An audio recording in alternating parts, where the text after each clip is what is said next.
الله الرحمن الرحيم الحمد لله رب العالمين والصلاة والسلام على سيد الأنبياء والمرسلين وعلى آله وصحبه أجمعين. أما بعد فإن أصدق الحديث كتاب الله وأحسن الهدي هدي سيدنا محمد صلى الله عليه وسلم وخير الأمور عبادتها وشر الأمور محدثاتها وكل محدثة بدعة وكل بدعة ضلالة وكل ضلالة في النار. وبالسند المتصل منا إلى الشيخ الإمام الهمام الحافظ الحجة أمير المؤمنين في الحديث أبي عبد الله محمد بن إسماعيل بن إبراهيم بن المغيرة بن باب التجعفه جماله البخاري رحمه الله. اللهم انفعنا وارفعنا بعلومه وعلومكم أجمعين. آمين يا رب العالمين. أنه قال: باب إذا حاضت في شهر ثلاثة منكم وما يصدق النساء بالحيض والحمل لما ينكر من الحيض، بقول الله تعالى: ولا يحل لهن أن يكتمن ما خلق الله في أرحامهن. ويذكر عن علي بن شريح إن جاءت ببينة من بطانة أهلها ممن يرضى دينه أنها حاضت ثلاثة في كل شهر صدقت. وقال عطاء: أقرأها ما كانت. وبه قال إبراهيم وقال عطاء: الحيض يوم إلى 15.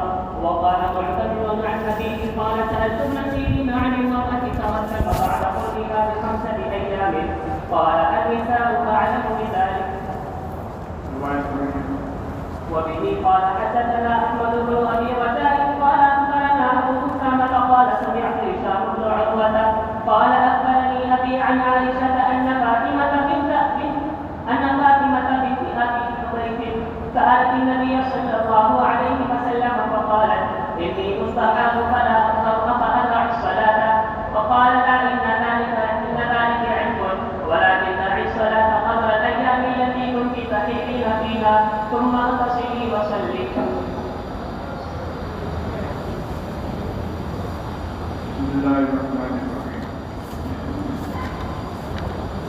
باب إذا حاضت في شهر 3 جب کسی عورت کو 1 مہینے میں 3 حیض آ جائے، اس کا بیان وما تصدق النساء بالحیض والحمل فيما يمكن من الحیض، اور اس بات کا بیان کہ عورتوں کی تصدیق کی جائے گی حیض کے سلسلے میں اور حمل کے سلسلے میں اس معاملے میں جتنا ممکن ہو حیض میں۔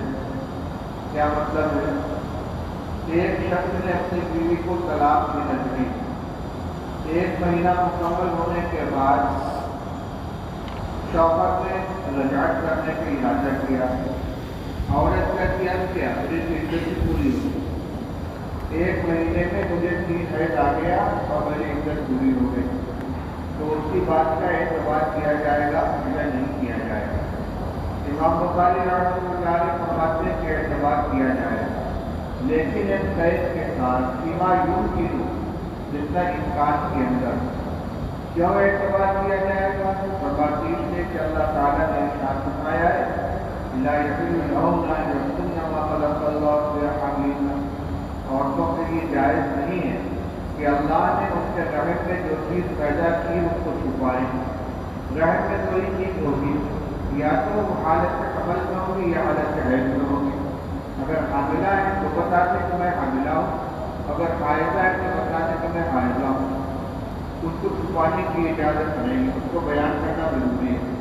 تو اگر ان کی بات کا اعتبار نہ کیا جائے تو بیان کرنے سے فائدہ کیا ہوگا؟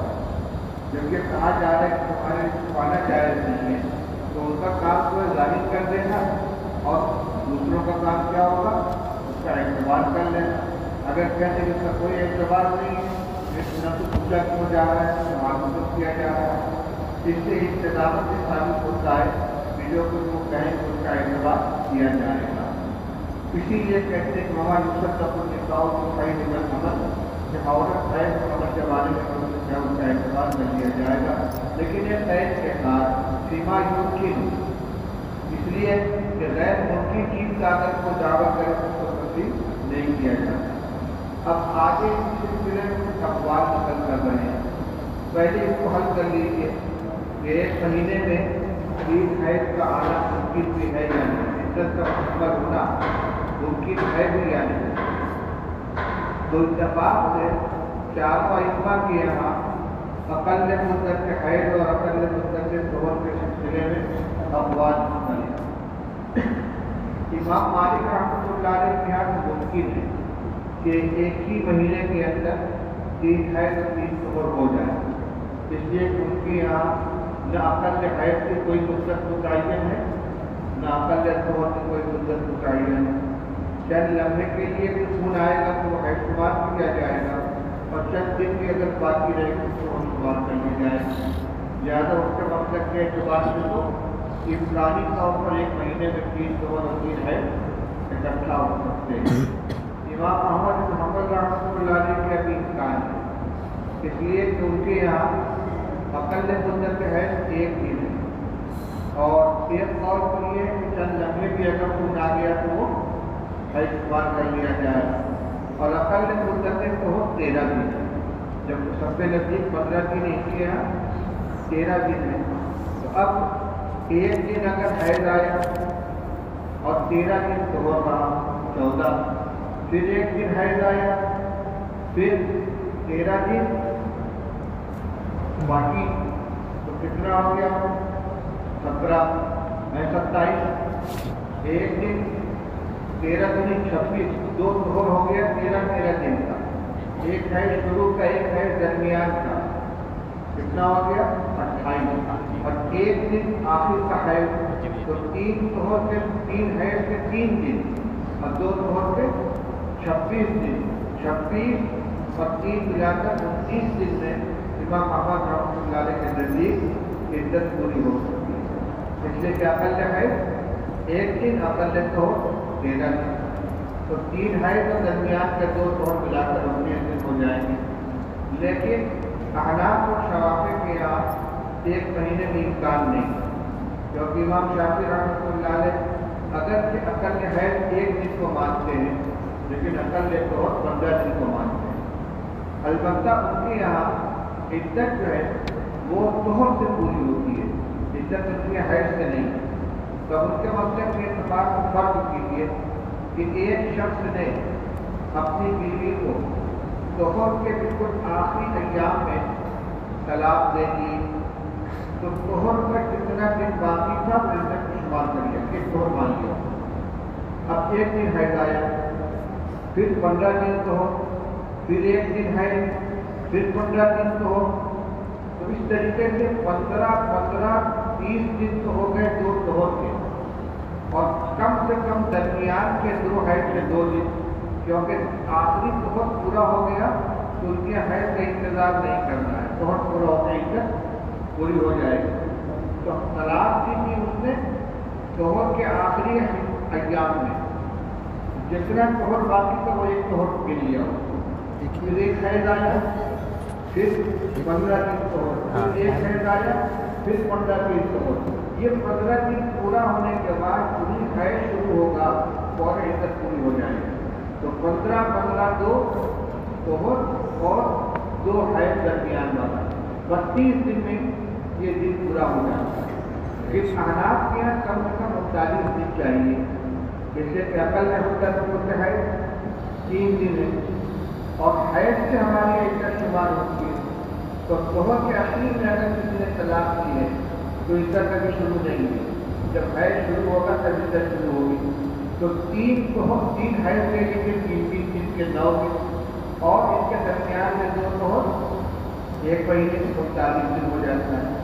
اس لیے سیما یوگیوں کے اعتبار سے نہ ہمارے یہاں کی ممکن ہے نہ شوافی کے یہاں ممکن ہے.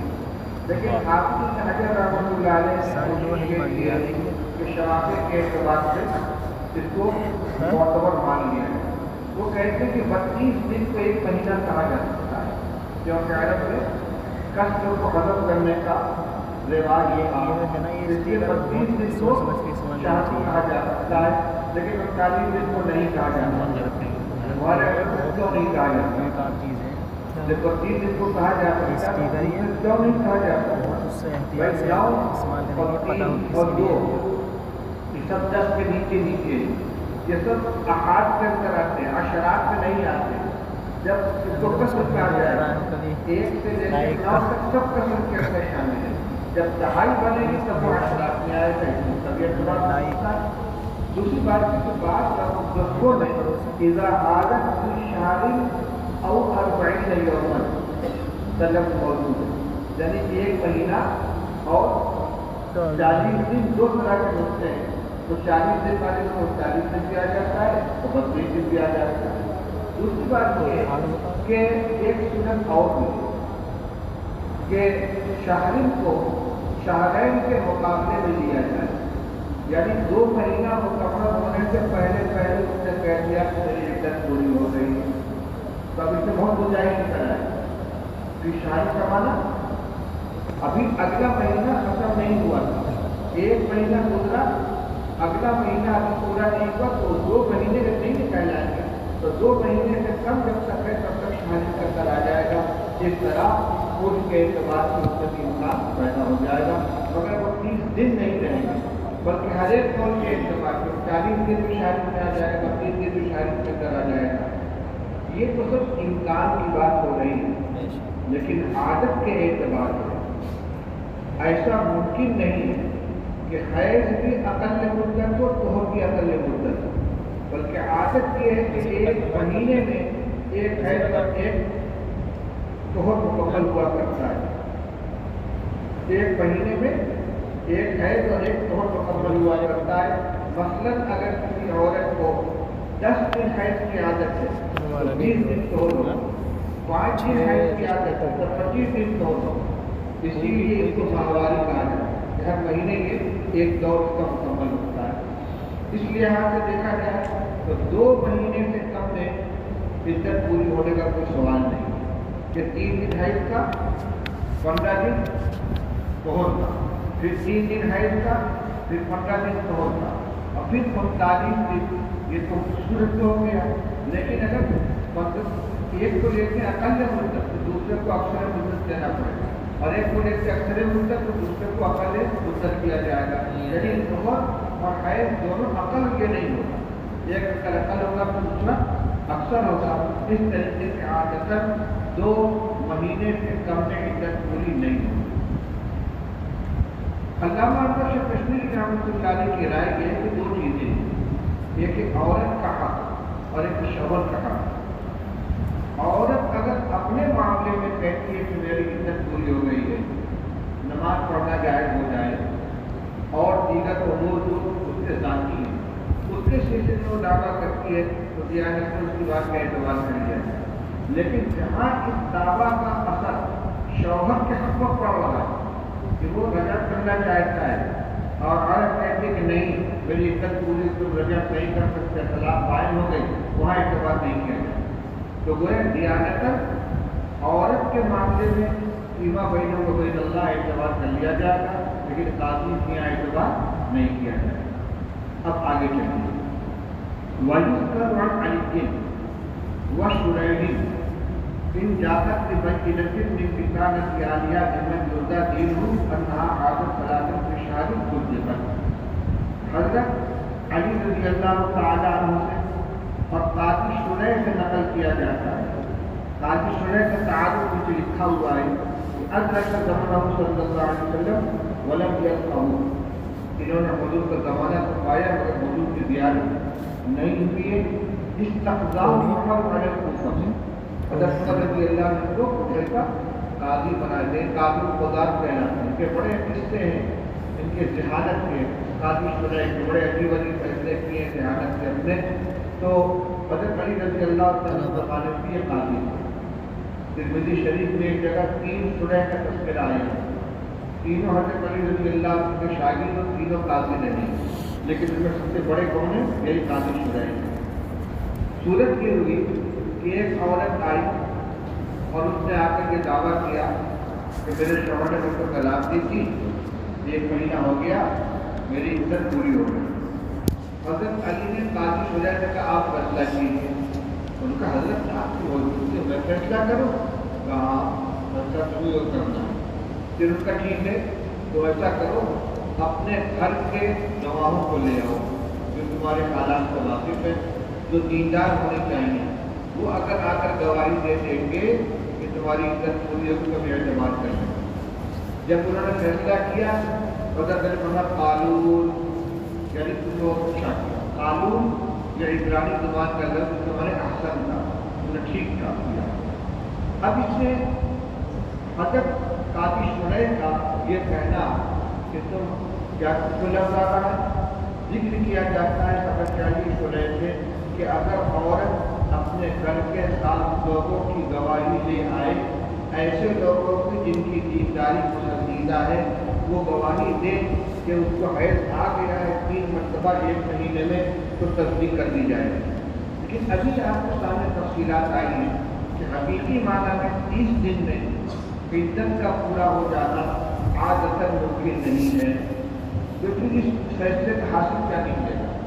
علامہ قرافی فرماتے ہیں کہ یہ تعلیم بالمحال ہے، اور یہ دعویٰ کرتی ہے کہ فرق کی دعویٰ ہے نا، دعویٰ کے لیے دلیل کیا ہے؟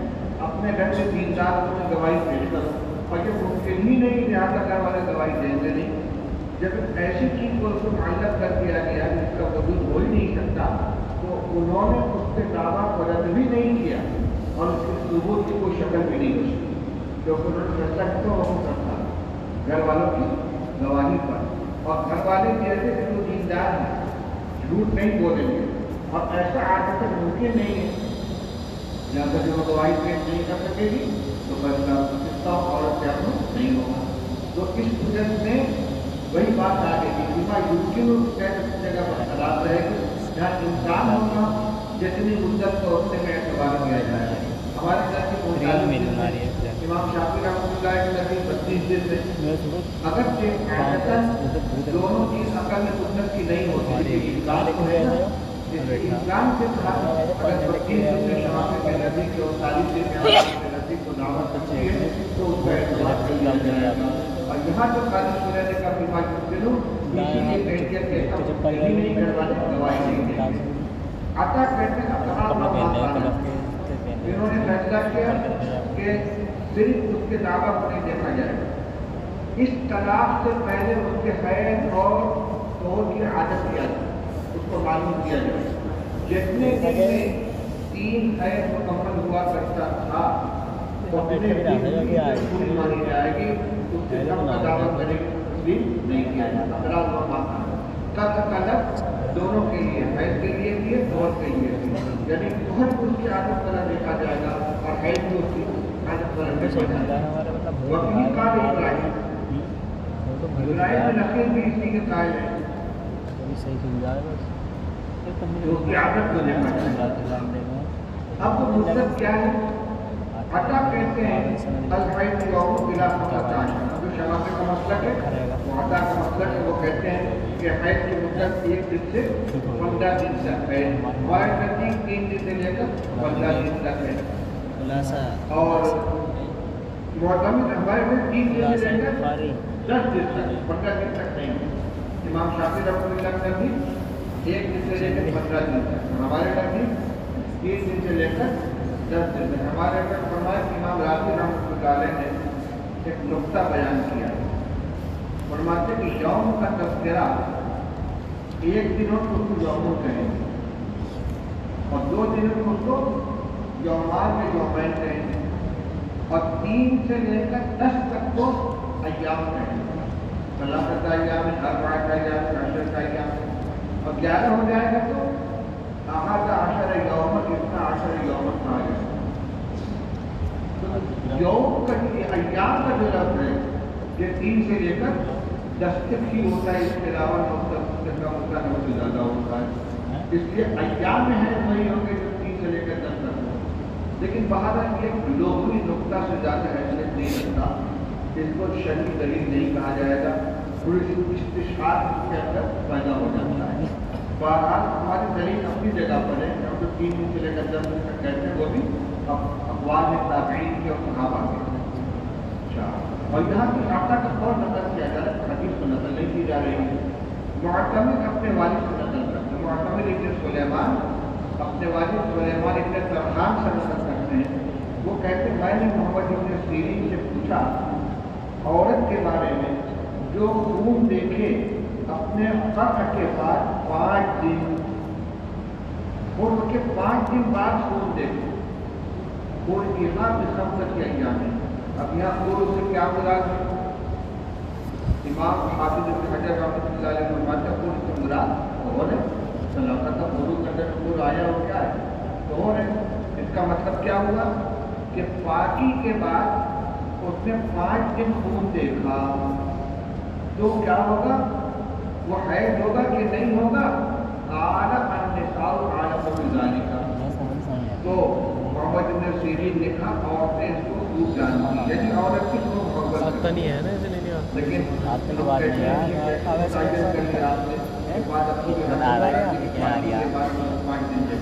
صحیح سمجھ میں آ رہا ہے اور اسے مراد کہہ تو رہا ہوں 5 دن حیض آیا کرتا 4 دن حیض آیا کرتا سمجھ میں پوری مدت پوری ہونے کے بعد مزید 5 دن خون آیا اس کو کیا کرے تو بعد خود یہاں میں خود کا مسئلہ ہے اس کا کیا ہوگا معمول کا جو حیض آیا کرتا تھا وہ پورا ہونے کے بعد مزید 5 دن جو خون آیا ہے جس کو کیا بات کرے اس کو حیض مانے یا استحاضہ مانے ورنہ عورتیں اس کو زیادہ جانتی ہیں وہ اس کا فیصلہ کر لے گی تو اس نے اپنے عادت طور سے صورتحال کو سامنے رکھا ہمیں فیصلہ نہیں کیونکہ ابھی مدت کے اندر ہے اور اگر مدت سے زیادہ ہوتا ہے تو فیصلہ کرنا ہوتا کہ اندر مدت کے حیض سے جو زیادہ اس کو استحاضہ کہا جائے اور اس کے اندر ہے تو حیض ہو سکتا ہے. بہرحال یہ بات کہ عورتیں اگر 3 مہینے میں حیض شروع ہونے کا دعویٰ کرے تو قبول کر لیا جائے گا. یہ مطلب نہیں ہے امکان کے بعد اس کے اندر قید نہیں حضرت عائشہ رضی اللہ عنہ کی روایت جن کو حضور کے زمانے میں مستحاضہ عورتوں میں تھی تو انہوں نے رسول اللہ صلی اللہ علیہ وسلم سے مسئلہ پوچھا کہنے لگے کہ یا رسول اللہ مجھے بہت زیادہ خون آتا ہے میں تو باقی نہیں ہوں پاتی کیا نماز چھوڑ دوں؟ کہا نہیں یہ تو غلط کا خون ہے یعنی کہ حیض نہیں لیکن نماز کو چھوڑے رکھو اس کو حیض آیا کرتا تھا معلوم وقت یہ معتادہ تھی پہلے حیض کی ایک عادت بنی ہوئی فرمایا اتنے دن تو ہر مہینے کے اتنے دنوں سے پھر آپ کو فائدہ سمجھو نماز چھوڑے رکھو ثم اغتسلی وصلی پھر اس کے بعد غسل کر کے نماز پڑھنا شروع کر دو. یعنی یہ اصول جو ہوگا کہ استطاعت ہمیں حیض کو اور اس کے بعد نماز پڑھنے کے لیے ہر نماز کو غسل کرنا ضروری نہیں ہے بلکہ وہ معذور کی طرح سے ہر نماز میں زیادہ غسل کر کے ان کو نماز ادا کرنی ہے. چلیے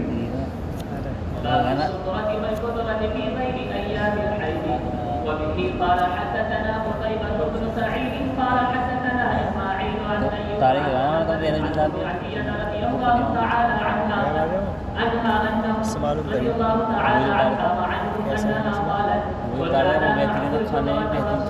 شيئا.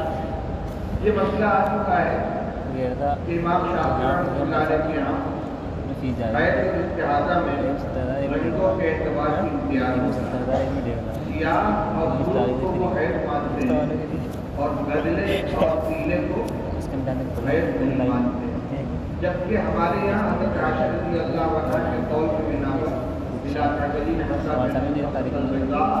سفید کے علاوہ سب کے سب خون ہے. اس کو جتنا حیض شمار ہو سکے گا حیض ہوگا اور جو زائد ہوگا وہ استحاضہ ہوگا.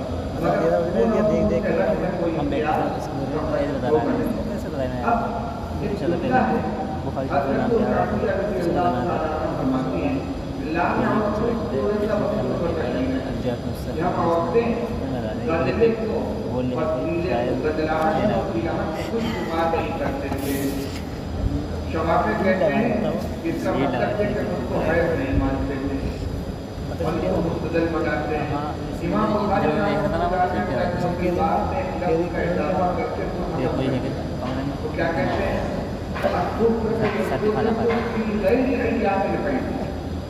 ایام حیض میں سب حیض چاہے لال ہو چاہے پیلا ہو چاہے گدلا ہو چاہے کالا ہو لیکن حیض مکمل ہو چکا. اب اس کے بعد پیلا رنگ یا گدلا رنگ اگر نظر آ رہا ہے زندگی جن اس کی اتفاق میں نہیں ہے اس میں ٹائم لگا مدینہ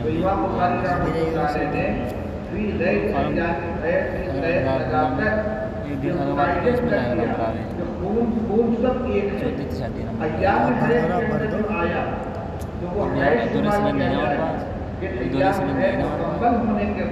انٹر کے سمجھ لگا مطلب انٹر کی لگا کے اور دو رہی ہے وہاں سے یہ 30,000 روپئے لے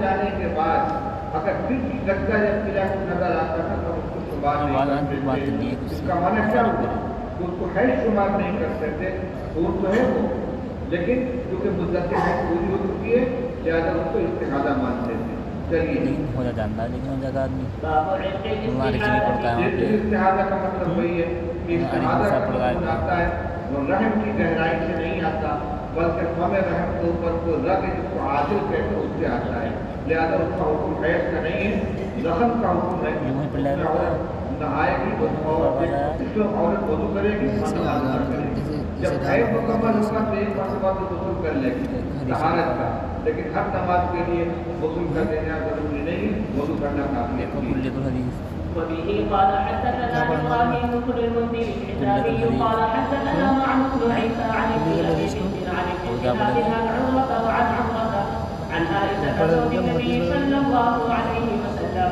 ان ام حبيبه استحيلت 7 سنين فسالت رسول الله صلى الله عليه وسلم عن ذلك فامرها ان تغتسل فقال هذا عتق فكانت تغتسل لكل صلاه یہ جو ہم نماز کے لیے کیا کرتے تھے یہ اس کا اپنا عمل تھا رسول اللہ صلی اللہ علیہ وسلم کی طرف سے ہم نماز کے لیے اس کو کرنے کا حکم نہیں دیا گیا شرع اسلامی لو باب المرأة تحيض بعد الإفاضة حج کے زمانے میں تین طواف ہوتا ہے 4 سال کے لیے ایک طواف قرآن نانا 4 سال اگر حج کا انعام باز کے نعم الحدیث 4 سال عربک 4 سال 4 سال فیکلٹی انجینئرنگ 5 سال اور دوبارہ مکہ جانے کا ارادہ 5 سال فیکلٹی 4 سال ٹیچنگ عربک 2 سال ایک طواف وضع ہے جو واجب ہے عربی پڑھ جائے گا وہاں پہ جائے گا اس طواف کا حکم اتفاق یہ ہے کہ اگر عورت طواف زیارت کر چکی ہے عربی خالی اور اس کو پڑھے نا 2 سال کے لیے تو اس کا طواف قضا ثابت ہو جائے گا عبداللہ ابن عمر رضی اللہ تعالیٰ عنہ پہلے اس سے اختلاف کرتے تھے وہ کہتے تھے نہیں طواف واجب ہے اگر فائدہ ہے نا شروع ہو گیا کتاب میں ہے اردو میں ٹرانسلیٹ کر دو بات ہونے کے بعد طواف وضع کر کے تب جائے گا جو کتاب میں لیکن جب ان سے یہ مطلب بتایا آسان گیا ہے جو بڑھیا ہے حجۃ الوداع کے وہ موقع چلیے پر حضرت صفیہ رضی اللہ شرح تعالیٰ شروع عنہ کو عربی میں حیض شروع ہو گیا تھا طواف زیارت کے بعد اور حضور صلی اللہ علیہ وسلم اس کو واپس کی اجازت دے دی تھی کیا خلاصہ عربی میں ٹرانسلیٹ کر دو کی بات نہیں ہے قاعدہ اور طواف وضع جیسے کتاب ہے نا جو زیادہ چلتی بہت زیادہ یہ عربی میں ٹرانسلیٹ کرو یہ عربی میں بہت مشکل کرتی ہے کیا کریں مسئلہ یہ ہے کہ طواف وضع کے واسطے رکنا ضروری نہیں پڑھیے وبه قال حدثنا عبد الله بن يوسف قال اخبرنا مالك بن عبد الله بن ابي بكر بن محمد بن عمرو بن حفص عن ابيه عن عمرة بنت عبد الرحمن عن عائشة زوج النبي صلى الله عليه وسلم انها قالت لرسول الله صلى الله عليه وسلم يا رسول الله ان صفية بنت حيي قد حاضت صلى الله عليه وسلم لعلها تحبسنا الم تكن ضاقت معكنا دیکھو سروس جو ہے طالب علم کے طرف سروس پیسوں اچھا ملے پیسوں کی بات ہوئی آج بچے گھر میں ادھر پیسہ یہیں سے وہ ملے گا سب کچھ ڈسکاؤنٹ میں سینٹرل لائبریری بھی وہیں فری میڈیکل میں نے دیکھا جو کمرے ہی بھرا ریس لگی پھر سب کچھ فری ہے سب جو بھی ہے شاپنگ کرنا آج بات کرنی آ رہا تھا پر پاسورڈ نہ بنا تو بن جائے post office student service centre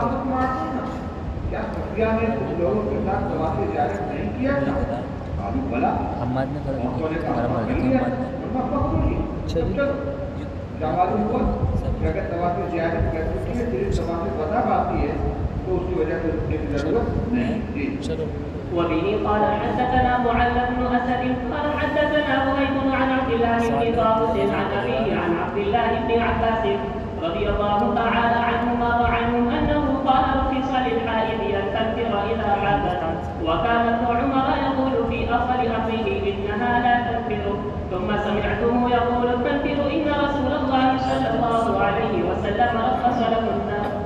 عبداللہ ابن طاووس اپنے والد طاووس سے نقل کرتے ہیں کہ عبداللہ ابن عباس انہیں عورتوں کے حائضہ کے لیے اجازت دے دی تھی اگر وہ طواف زیارت کر چکی ہے تو حائضہ ہونے کی وجہ سے رکنے کی ضرورت نہیں جا سکتی ہے. عبداللہ ابن عمر رضی اللہ عنہ ابتداء کے کہتے کہ نہیں لا تنفر نہیں جا سکتی. ثم سمعته يقول طاووس کہتے ہیں اس کے بعد میں نے اس کو سنا کہتے ہیں نہیں جا سکتی. کیوں؟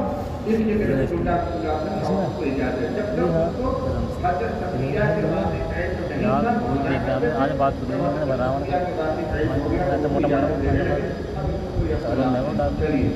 باب إذا أتيت الصلاة الكبرى قال ابن عباس فاغتسل وتصلي ولو ساعة من نهار ويأتي ما زوجها إذا صلت الصلاة خير.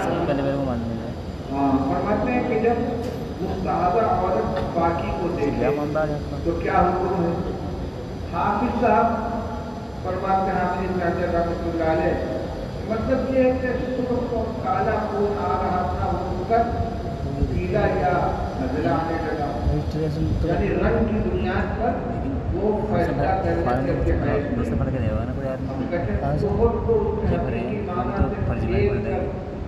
دوسرے معنی پر محمول کرنے کی کیا ضرورت ہے.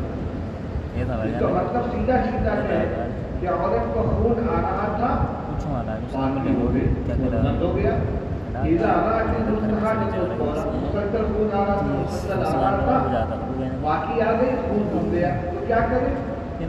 آپ کا مقصد یہ ہے عربی پڑھا تو وہاں کوئی بلکہ کیوں ہی بات شرط جتنی بھی کتاب میں مہینے میں ایک شرط ٹرانسلیٹ کر دیں حقیقی ریاست العاری کہ عادت والی جب اس کی عادت پوری ہو گئی تو راحت طور کا معنی کیا ہوگا. ایام حیض مکمل ہو گئے اب اس کی حکم کے اعتبار سے باتوں کا زمانہ شروع ہو گیا کبھی بھی انتظار نہیں کرنا نماز شروع کر دینی ہے. تو یا تو حقیقی طور مراد ہے یا عادت کے مطابق حیض مکمل مدت ختم ہو کر بہت کا زمانہ ہونا مراد ہے. عبداللہ ابن عباس رضی اللہ عنہ فرماتے ہیں کہ جب ظہر دیکھے تو کیا کرے نماز پڑھے ولو ساعت من نہار چاہے دن کی ایک گھڑی ہو. سوال یہ ہے کہ کسی کے نزدیک دن کی ایک گھڑی بہت دیکھے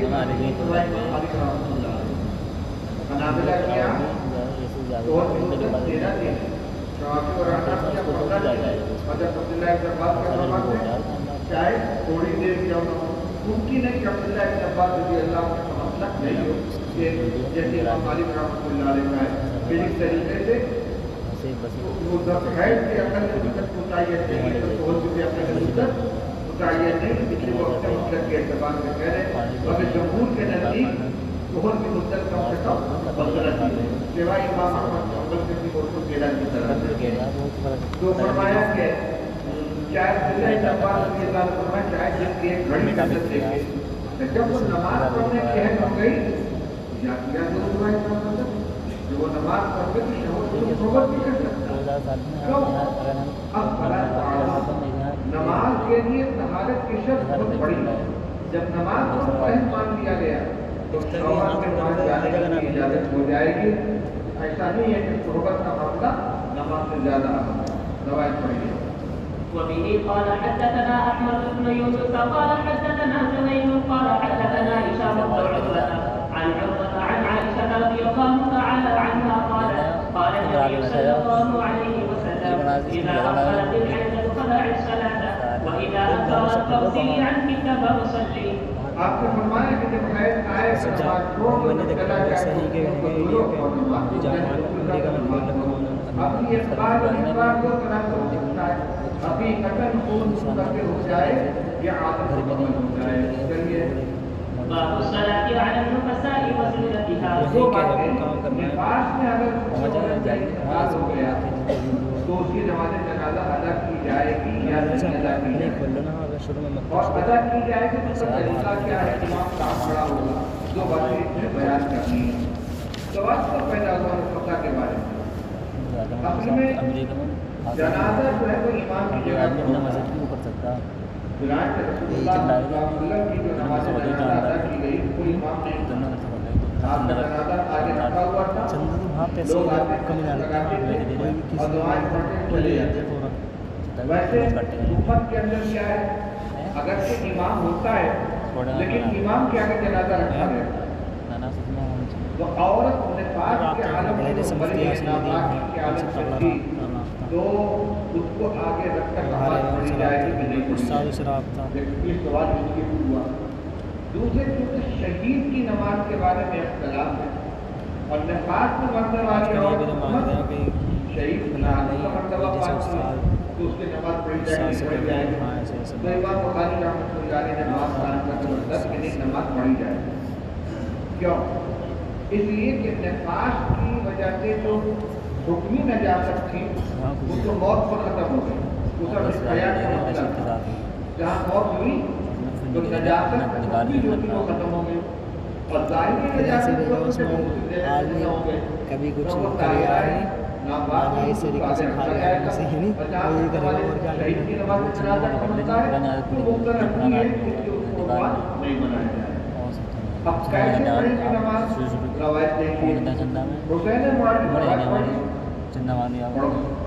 وبه قال حدثنا احمد بن پاکستان بھاجا لگائے نا وہیں امریکہ ایسے کار میں آ رہا ہے تو ایسے کار میں ہو رہے ہیں. عن حسين معلم عن عبد الله بن أن امرأة ماتت في بطن فصلى عليها النبي صلى الله عليه وسلم فقام فصفها. روایت عبداللہ ابن بریدہ کی ہے، وہ سمرہ ابن جندب سے نقل کرتے ہیں. حضرت بریدہ ابن حسین اسلمی رضی اللہ عنہ صحابی ہیں، ان کے صاحبزادے عبداللہ. وہ روایت ہے حضرت سمرہ ابن جندب رضی اللہ عنہ سے جو صحابی رسول ہیں. وہ یہ کہتے ہیں کہ ایک عورت کا انتقال کو اپنی پتنی اس کاٹ نام کا ایک خاتون کا ولادت میں ان کا انتقال ہو گیا تو رسول اللہ صلی اللہ علیہ وسلم ان کی نماز جنازہ ادا فرمائی اور ان کے وسط میں کھڑے ہوئے. اب اس میں دونوں باتیں معلوم ہو گئی. ایک دن اس کی نماز ادا کی جائے گی، دوسرے اس کے وسط میں امام بیچ کے حصے میں اس کے پیچھے کھڑا ہوگا. بعض حضرات نے امام بخاری رحمۃ اللہ علیہ کو اعتراض دیا ہے کہ ماتت کی بدنی کا یہ مطلب کیسے سمجھ لیا کہ نفاس کے اندر وہ مری تھی، ہمیں پیٹ کی کسی بیماری کا انتقال ہوا ہوگا. لیکن یہ اعتراض غلط ہے کیونکہ دوسری روایات میں اس کی صراحت موجود ہے کہ ولادت کے اندر اس کا انتقال ہوا تھا. یہ اس روایت کو اس کی بدنی کہا ہے لیکن دوسری روایات میں اس واقعے کے اندر صراحت موجود ہے کہ ولادت کے اندر انتقال ہوا تھا. واضح کہتے ہیں آج بھی اس طرح کے حادثات سے ولادت کے وقت عورت کا انتقال ہو جاتا ہے تو نفاسی میں اس کا انتقال ہو گیا تھا. اس لیے یہ طے ہے کہ یہ روایت اس سلسلے میں مستدل بنے. اب رہ گیا کام وسطہ کا کیا مطلب. شوافی کے نزدیک مرد اور عورت کے نماز جنازہ میں فرق. مشہور قول کے مطابق مرد کے جنازے میں امام شوہر کے سر کے بالمطابق کھڑا ہوگا اور عورت کے جنازے میں بالکل بیچوں بیچ یعنی اس کے صدر کا حصہ اس کے بالمطابق کھڑا ہوگا. اور ہمارے یہاں دونوں میں کوئی فرق نہیں ہے اور سینے کے بالمطابق کھڑا ہوگا. اب یہ جو لفظ وسطہ آ رہا ہے اس کا مطلب یہ ہوا کہ نفسا اور غیر نفسا میں کوئی فرق نہیں. اتنا تو معلوم ہو گیا ہمارے جنازہ کا وہی طریقہ ہے وہ عادت جو دوسری عورتوں کا وہی انتظامی ہے. لیکن وسط سے مراد کون سی جگہ ہے جو حضرات بالکل بیچوں بیچ کھڑے ہونے کو کہتے ہیں وہ کہتے ہیں مستاق اگر موضوع کے لہٰذا شرمگاہ کے سامنے کا حصہ جو ہوگا وہ کہلائے لیکن آپ دیکھیں دو لفظ ہیں، ایک وسط اور ایک وسط، تین کے فتحہ کے ساتھ۔ وسط تو کہتے ہیں مبدا اور منتہا کے درمیان کے پوری جگہ کو وسط کہا جاتا ہے۔ جیسے کہتے ہیں ہمارے درمیان ساتھ میں داخلہ نہیں ہوتا، درمیان ساتھ میں شعبان میں شوال میں داخلہ ہوتا ہے، شعبان میں امتحان ہوتا ہے۔ تو کیا وسط درمیان سال میں یہ مطلب ہے کہ اس میں کوئی بیچو بیچ جو ہوگا اس میں داخلہ نہیں ہوگا، آدھے کو پہلے ہو سکتا ہے آدھے کو بعد ہو سکتا ہے؟ نہیں، مبدا اور منتہا کے درمیان سے کو کیا کہا جائے گا؟ وسط کہا جائے گا۔ تو قام و وسط کا مطلب ہے کہ نقصان کے مطابق کھڑے ہوئے، نقصان کے مطابق کھڑے ہوئے، بلکہ بیچ میں کھڑے ہوئے۔ اب بیچ میں کھڑا ہونا سینے کے سامنے بھی ہو سکتا ہے، سینے کے سامنے بھی ہو سکتا ہے۔ اگر وسط کہا ہوتا سین کے فتحہ کے ساتھ تب بیچ کا حصہ مراد کیا جا سکتا ہے، لیکن یہ لفظ بولا جاتا ہے عام طور پہ وسط ہی بولا جاتا ہے۔ دوسری بات ہے کہ ہمارے اساتذہ یہ کہتے ہیں کہ سینے کے سامنے کھڑے ہونے والا بھی وسط ہی میں کھڑا ہے۔ کیوں؟ اس لیے کہ ایک جسد انسان اور ایک اطراف ہاتھ اور پیر کو کہا جاتا ہے۔ اگر دونوں ہاتھ کٹ جائے، دونوں پیر کٹ جائے تو بھی آدمی زندہ رہ سکتا ہے، یہ اطراف کہلاتا ہے۔ اور جسد کہلاتا ہے سر سے لے کر پوری جتنا بیٹھنے میں حصہ نظر آ رہا ہے، یہ جسد ہے، اس کا وسط یہ ہے سینہ۔ سر کاٹ دیا جائے آدمی مر جائے گا، پیٹ کاٹ دیا جائے آدمی مر جائے گا۔ تو جسد جو ہے سر سے لے کر شریر تک کا حصہ کہلاتا ہے۔ تو اگر وسط میں لیا جائے اور بالکل بھی جو بھی مراد ہے تو جسم کا وسط کیا ہے؟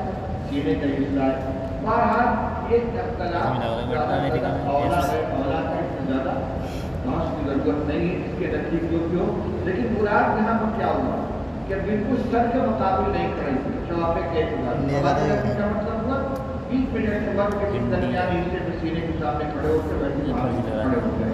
چلیے، تو نماز بھی پڑھی جائے گی، نماز کا طریقہ وہی رہے گا جو عام اموات میں ہوا کرتا ہے۔ چلیے، وبه قال حدثنا الحسن بن مدرك قال حدثنا يحيى بن حماد قال اخبرنا ابو عباده من كتابه قال حدثنا سليمان الشيباني عن عبد الله بن شداد قال سمعت خالتي ميمونه زوج النبي صلى الله عليه وسلم انها كانت تكون حائضا لا تصلي وهي مفترشة بحذاء مسجد رسول الله صلى الله عليه وسلم وهو يصلي على مرته اذا سجد اصابني بعض ثوبه۔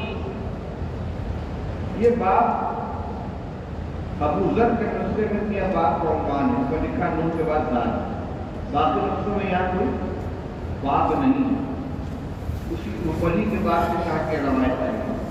اگر باب کا عنوان لے لیا جائے تو یہ فصل باب ثابت کہلائے، یعنی من وجہ اوپر والے سے متعلق ہے اور من وجہ اس سے الگ ہے۔ اس اعتبار سے لیا جائے، دیکھیے روایت کیا ہے۔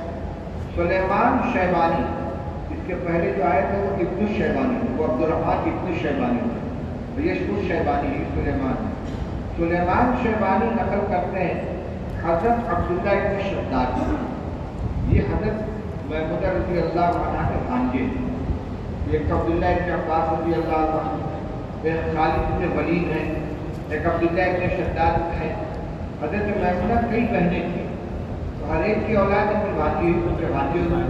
عبداللہ ابن شداد کے بھانجے ہیں، وہ اپنے خالہ سمیت خالہ کی محمودہ کو صاف کہہ رہے ہیں، اپنی خالہ محمودہ نے سنا کہ رسول اللہ صلی اللہ علیہ وسلم کو کہتی تھی ان انہا کانت تکون حائضا لا تصلی، کہ وہ حالت حیض میں ہوتی تھی، نماز نہیں پڑھ رہی ہوتی، وہی مفترشۃ بحذاء مسجد رسول اللہ صلی اللہ علیہ وسلم، اور رسول اللہ صلی اللہ علیہ وسلم کے سجدہ کرنے کی جگہ کے بالکل سامنے ہوتی تھی، جہاں آپ سجدہ کرتے تھے اس کے سامنے لیٹی رہتی تھی، اور آپ نماز پڑھتے تھے اپنی چھوٹی چٹائی کے اوپر، اذا سجد اصابنی بعض ثوبہ، جب آپ سجدہ کرتے تھے تو آپ کے کپڑے کا بعض حصہ مجھ سے لگ جاتا تھا، اس کے باوجود نماز ادا کر لیتے تھے۔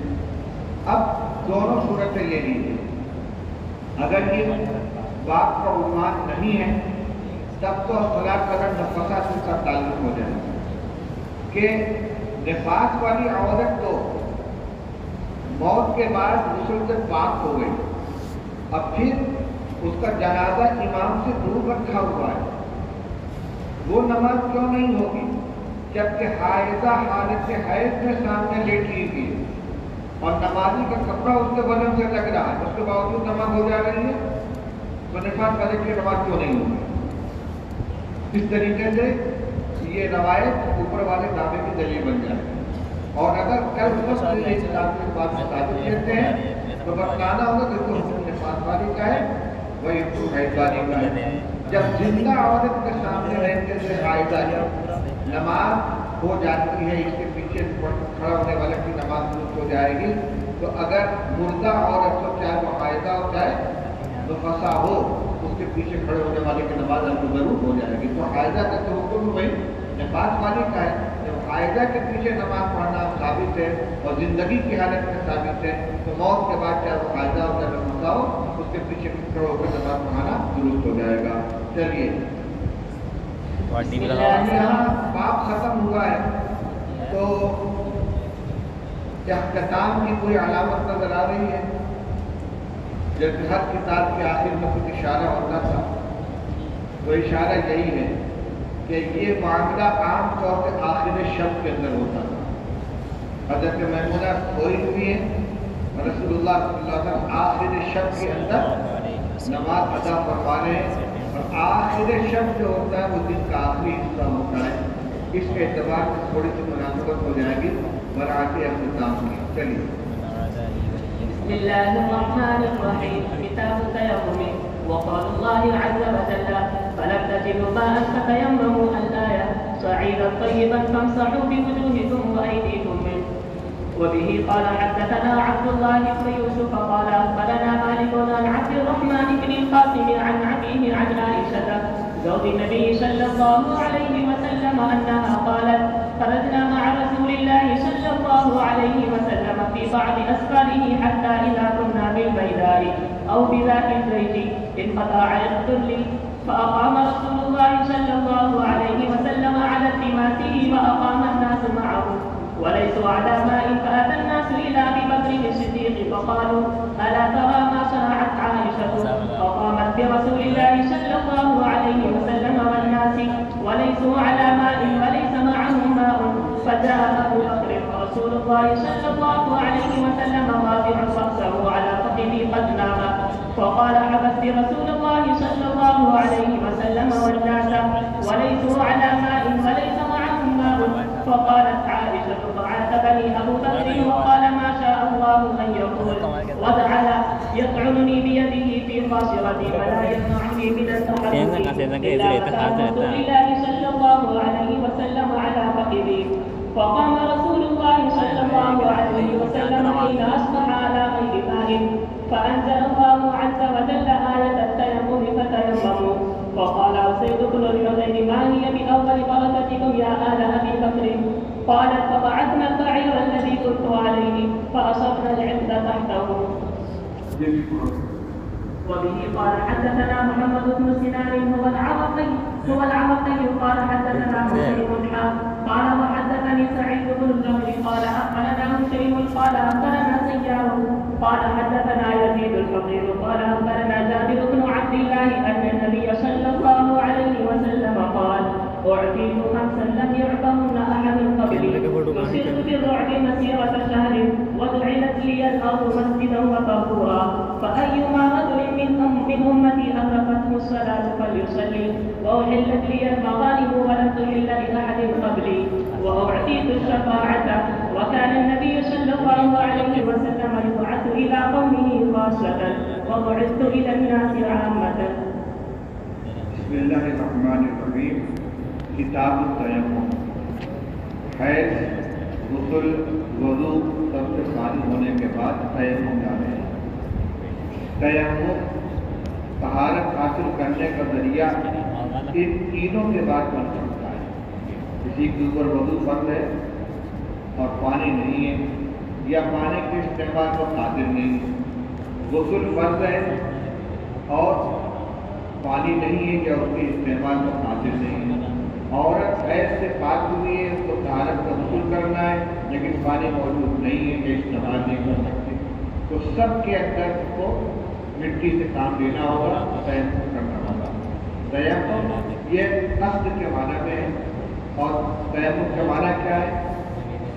قصد التراب للوجه والیدین لازالۃ الحدث، مٹی کا ارادہ کرنا ہاتھ اور چہرے کے لیے حدث کی ازالت کے بعد، آپ حدث اصغر یا حدث اکبر. اور تیمم میں نیت بالاتفاق شرط ہے، کیونکہ تیمم کے معنی ہی ارادہ کرنے کے آتے ہیں. وضو میں ہمارے نزدیک ازالہ حدث کے لیے نیت شرط نہیں، ثواب حاصل کرنے کے لیے، اعضاء سے گناہوں سے دھلنے کے لیے، آخرت میں چہرے اور ہاتھ وغیرہ کے روشن ہونے کے لیے تو وضو کی نیت ضروری ہے. لیکن ازالہ حدث کے واسطے پانی کا استعمال کافی ہے، کیونکہ وہ اپنی ذات سے متحد ہے، مگر مٹی اپنی ذات سے متحد نہیں ہے.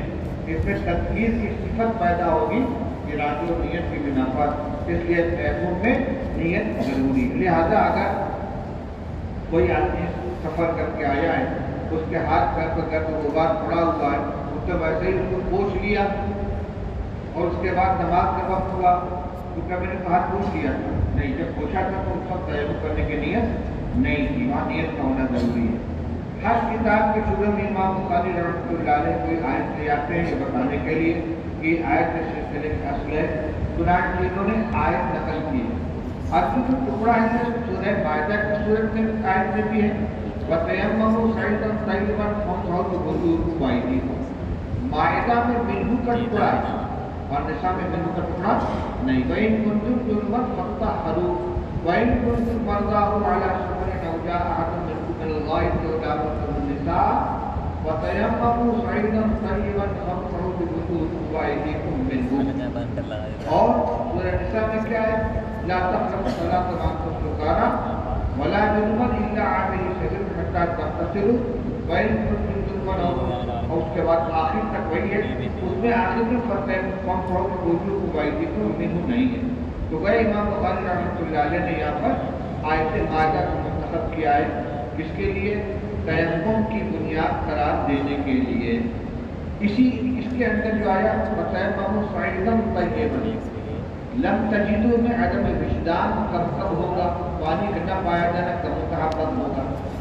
مٹی کا قصد کرنے کا کیا معنی ہے؟ مٹی سے کیا مراد ہے؟ کیسے مٹی کافی ہوگی؟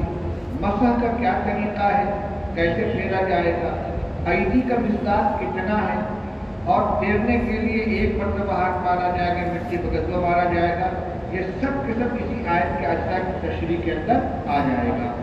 اب دیکھیے تیمم کا حکم نازل کب ہوا ہے؟ تو کتاب المغازی آپ پڑھ چکے ہوں گے، ہو گیا 2 غزوے. ایک سن 6 ہجری میں غزوہ مریسی پیش آیا، جس کو غزوہ بر المصطلق بھی کہا جاتا ہے، اور سن 7 ہجری میں غزوہ ذات الرقاع پیش آیا. اور ان دونوں غزوات میں حضرت عائشہ رضی اللہ تعالیٰ عنہ رسول اللہ صلی اللہ علیہ وسلم کے ساتھ گئی، اور دونوں غزوات میں ان کا ہاتھ گم ہوا ہے، لیکن دونوں میں فرق ہے.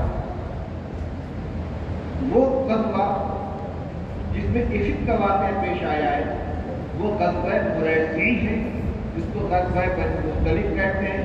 وہ سن 6 ہجری کا واقعہ ہے، جس کی پوری تفصیل کتاب المغازی میں اور کتاب التفسیر میں حضرت عائشہ رضی اللہ تعالیٰ عنہ خود بیان فرماتی ہیں، تقریباً 28 صفحے کی روایت، کہ میں حضور کے ساتھ سفر میں تھی، آپ نے آخر شب روانگی کا اعلان فرمایا، میں قضاء حاجت کے لیے چلی گئی، اور جب لوٹ کر آئی میں نے ٹٹولا تو میرے سینے پر ہار نہیں تھا، اور یہ ہار اٹھا دے کر گئی کہ اپنی بہن حضرت اسماء سے تو تلاش کے لیے چلی گئی.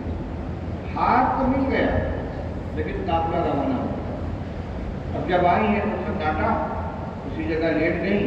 پھر صفوان معطل رضی اللہ تعالیٰ نے تو حضور نے کسی کام کے لیے متعین کیا تھا کہ قافلے کے پیچھے پیچھے چلے، کوئی چھوٹی موٹی چیز مل جائے تو اس کو اٹھا لیں. انہوں نے حضرت عائشہ کو دیکھا کہ انا للہ پھر اپنی اونٹی پر سوار کرا کے جہاں تک قافلہ پہنچا تو وہاں لے کر آئے. یہ واقعہ سن 6 ہجری کا ہے. پھر سن 7 ہجری میں جب غزوہ ذات الرقاع ہوا اس میں بھی ساتھ میں گئی حضرت عائشہ رضی اللہ عنہا، اس میں بھی حال کچھ ہوا ہے. لیکن حضرت عائشہ خود تلاش کے لیے نہیں گئی ہیں، لوگوں کو متعین کیا گیا ہاتھ تلاش کرنے کے لیے، اور ان میں حضرت حسین بن حذیفہ رضی اللہ تعالیٰ عنہ بھی کو بھی ذمہ دار بنایا گیا. بہت تلاش کیا گیا، ہار ملا نہیں.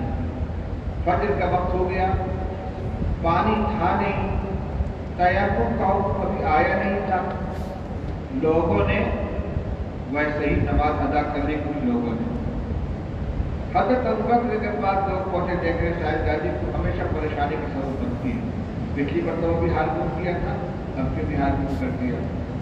حضرت صدیق اکبر تشریف لائے، حضرت عائشہ بیٹھی ہوئی ہیں، رسول اللہ صلی اللہ علیہ وسلم زانوں پر سر رکھے آرام فرما رہے ہیں. انہوں نے آ کر چوکا مارا تو ہر مطلب پریشان کر روحانی منٹ کام کا پورا رکا ہوا ہے، ساتھ میں پانی نہیں ہے، یہاں بھی پانی نہیں ہے. زبان سے بھی کچھ کہہ رہے ہیں، چوکا بھی مار رہے ہیں. کہتے ہیں کہ حضور صلی اللہ علیہ وسلم جو تھے سر رکھے ہوئے آرام فرمائی سے میں حرکت بھی نہیں کر سکتی تھی. اس کے بعد آیت تیمم نازل ہوئی. جب آیت تیمم نازل ہوئی تو حضیر نے یہ کہا ما ہی بأول برکتکم یا آل ابی بکر، اے ابو بکر کے گھرانے والوں کی تمہاری پہلی برکت نہیں ہے، تمہارے ذریعے سے بہت سی برکتیں پہلے بھی آ چکی ہیں. مطلب پچھلے ہی سفر میں واقعی فک کے بعد ان الذین جاؤوا بالعفو منکم کی جو آیت نازل ہوئی ہے اس نے تہمت لگانے والوں کے منہ پر تالا لگا دیا کہ اگر کوئی شخص تہمت لگاتا ہے اور 4 عینی گواہ پیش نہیں کر سکتا تو 80 کوڑے مارے جائیں گے. اس لیے تمہارے اس حادثے کے بعد عورتوں کی عزت محفوظ ہو گئی، ایک برکت ہوا ہے. اور اس کے علاوہ بھی برکتیں ہیں، یہ پہلی برکت نہیں ہے. اس پوری ترتیب کو دیکھا جائے تو متعین ہو جاتا ہے کہ واقعہ کس کا ہے، غزوہ ذات الرقاع. دوسری بات یہ متعین ہو جاتی ہے کہ افق کے واقعے میں ہار گم ہوا تھا. حضرت عائشہ خود تلاش کرنے کے لیے گئی تھی، ان کو مل گیا تھا، اس میں تیمم کا واقعہ نہیں ہوا. اور غزوہ ذات الرقاع میں ہار گم ہو گیا تھا اور جب اونٹی اٹھائی گئی تو اس کے نیچے ملا، تلاش کرنے والوں کو نہیں ملا اور اس میں آیت تیمم نازل ہوئی. یہ دونوں الگ الگ ہیں. اب حاشیہ دیکھیے حافظ ابن حجر رحمۃ اللہ نے کیا فرماتے ہیں فی بعض اسفارہ کے اوپر اے فی غزوۃ بنی مصطلق وہی غزوۃ المریسی التي کان فیہا قصۃ الافق. یہ آیت تیمم کا نزول غزوہ بنی مصطلق میں ہوا ہے اور وہ غزوہ مریسی ہے جس میں افق کا قصہ پیش آیا. یہاں تک تو ٹھیک ہے کہ یہ واقعہ غزوہ بنی مصطلق کا ہے جو غزوہ مریسی ہے، لیکن اس کو افق کا قصہ ہمارا کہہ دینا یہ تاریخ کے بالکل خلاف ہے. افق کا قصہ پہلے پیش آیا ہے جو غزوہ میں کیا نام ہے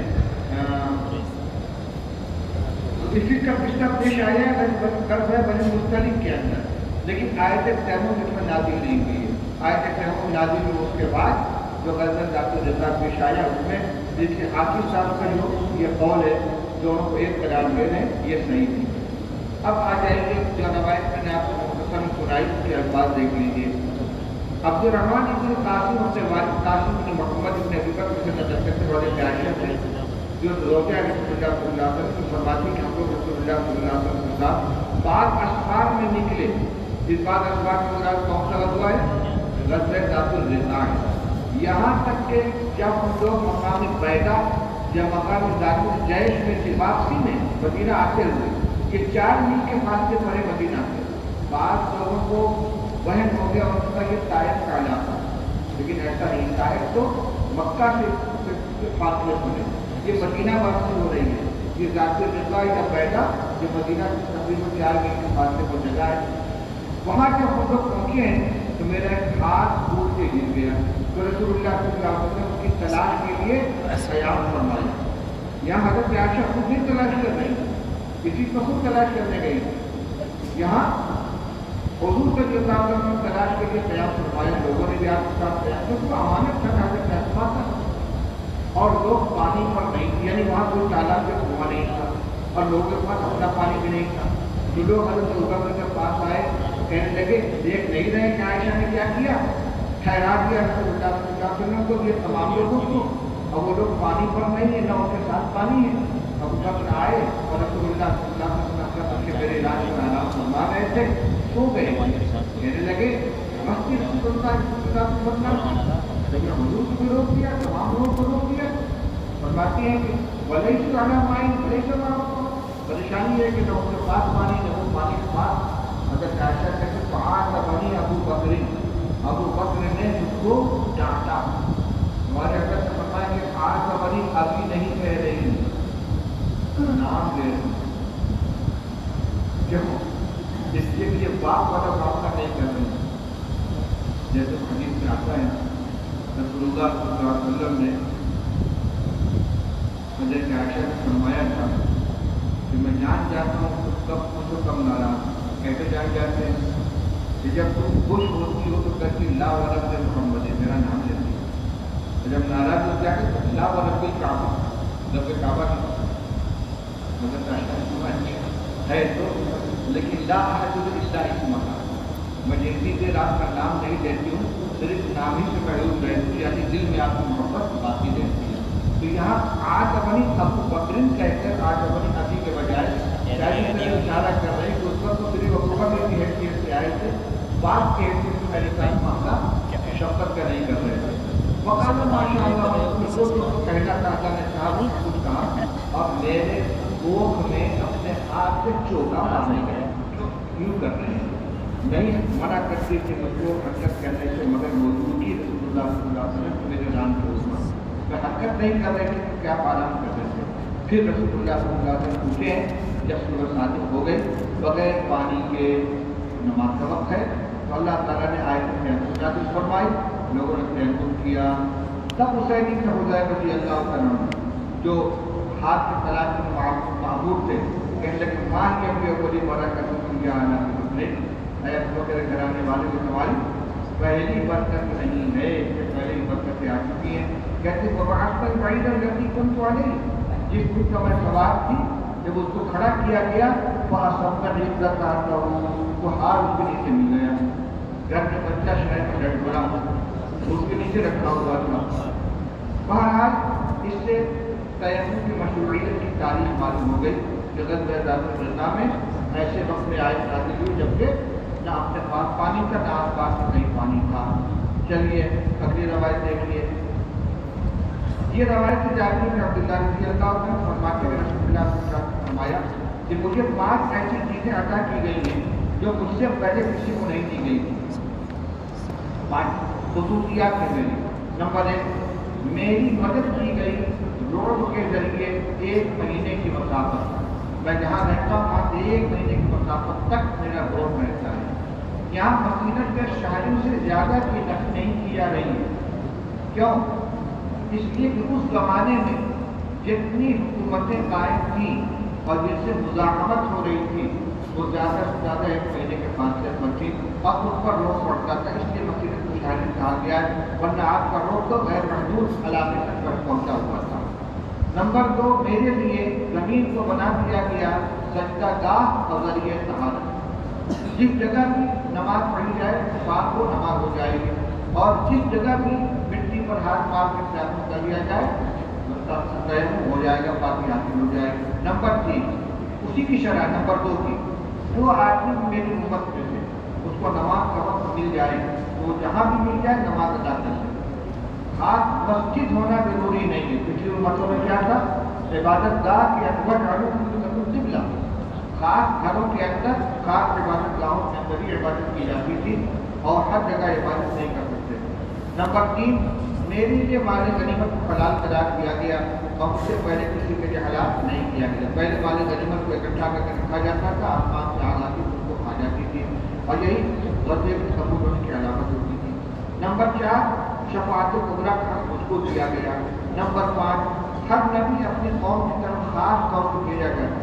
وَإِلَىٰ مَدْيَنَ أَخَاهُمْ شُعَيْبًا وَإِلَىٰ عَادٍ أَخَاهُمْ صَالِحًا وَإِلَىٰ ثَمُودَ أَخَاهُمْ عَادٍ أَخَاهُمْ هُودًا وَإِلَىٰ ثَمُودَ أَخَاهُمْ صَالِحًا إِنَّا أَرْسَلْنَا نُوحًا إِلَىٰ قَوْمِهِ۔ ہر ایک نبی کو اپنی قوم کی طرف بھیجا گیا اور رسول اللہ صلی اللہ علیہ وسلم کو وَبُعِثْتُ إِلَى النَّاسِ عَامَّةً یا الناس انی رسول اللہ علیکم جمیعا، تمام لوگوں کی طرف بھیجا گیا۔ اس پر بات نظر میں یہ اشکال ہو سکتا ہے کہ نبی علیہ السلام کو کہ نبوت بھی تو عالمی تھی، اس لیے کہ جب طوفان آیا ہے تو پوری دنیا تباہ ہو گئی۔ اس کا جواب یہ ہے کہ اپنے ہی دور تک ان کی نبوت تھی، رسول اللہ صلی اللہ علیہ وسلم کی نبوت جو یہ قیامت تک کے لیے، اور اس زمانے میں ان کی آبادی ہوتی تھی جہاں نبی علیہ السلام آباد تھے، اس لیے ان کی نبوت کے عام ہونے کا معنی یہ ہے کہ ان کے زمانے میں کوئی دوسرا نبی نہیں تھا اور جتنے لوگ تھے وہ سب انہیں کی حفاظت کرنے، انہیں کی اطاعت کرنے کے مکلف تھے۔ دوسری بات یہ ہے کہ وہ آخری نبی نہیں تھے۔